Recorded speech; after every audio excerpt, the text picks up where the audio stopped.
Last time, you arrived in the ghost company town of Pompy. This place mesmerized all of you, each for your own reasons. After exploring some places on your way in, you started to understand a little of how the town used to work, all the way back when.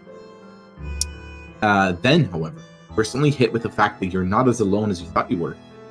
After this middle-aged man yelled at all of you to go away, you ignored his warnings and proceeded forward instead. As rain started pouring, you all took shelter at the abandoned factory for F&N Industries. It seemed like a good place for an area. While taking some pretty hilarious pictures of the horse in this unusual scenery, you were all spooked by strange occurrences and noises. Just as you all started to panic, however, you really realized that the source of such hauntings were nothing more than two late teenagers or young adults, having a pretty cold demeanor toward all of you, but still a little warmer than the previous inhabitant. You got the go-ahead to explore the factory a little more. In doing that, you certainly found yourselves face to face with a scenery so abnormal it couldn't really be fully understood by your brain. In the office, with the words "He unscrews the bolt" etched onto the walls, floor, ceiling, and furniture.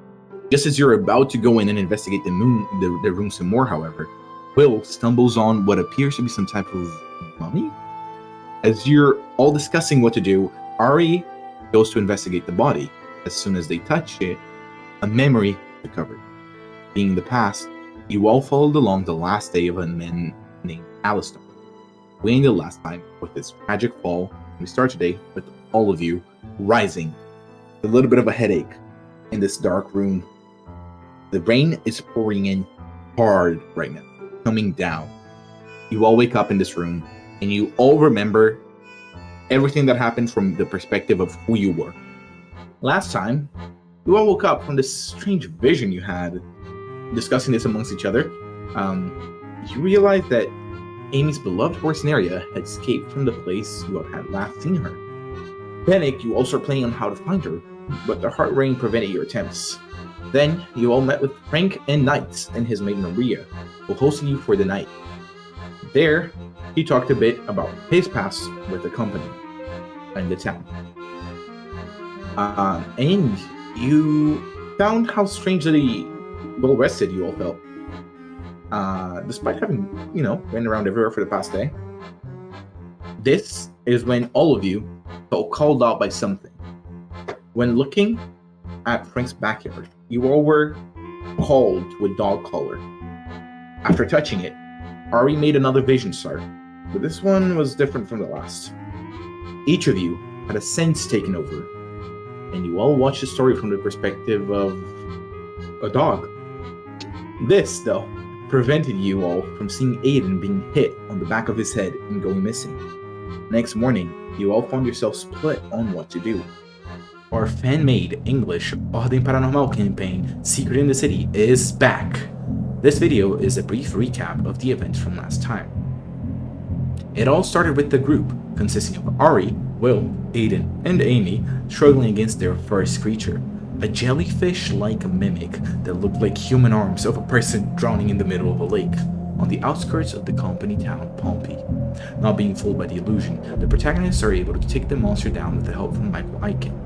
After following him home, they get a talking to about leaving town. Michael explains he was part of an organization that deals with monsters like those on the daily, prompting Ari to reveal the same thing, although from a different organization, Obscuité. After finding and experiencing another vision, this one being particularly nasty, our protagonists wake up causing chaos in the Aiden household, possibly breaking any future ties. After Will is shot for bringing a knife to a gunfight, the group reconvenes in the street in the middle of the night. There, they see a car strolling into the now less and less deserted town. A woman, Deborah, introduces herself to them and makes herself available to try and restore electricity to the old factory, allowing access to more of it. The group thinks it a good idea, but it would have to wait until the morning as it was already pretty late. Frank, their closest ally in town so far, invites them over to stay the night.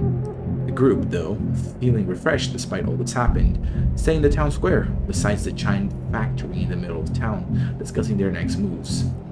While they talk, though, a mist starts thickening in around them. As they try to move somewhere, our protagonists realize that they may have started to walk for much longer than they should have, without arriving anywhere. Here is when their fear really kicks in. And you know how this works.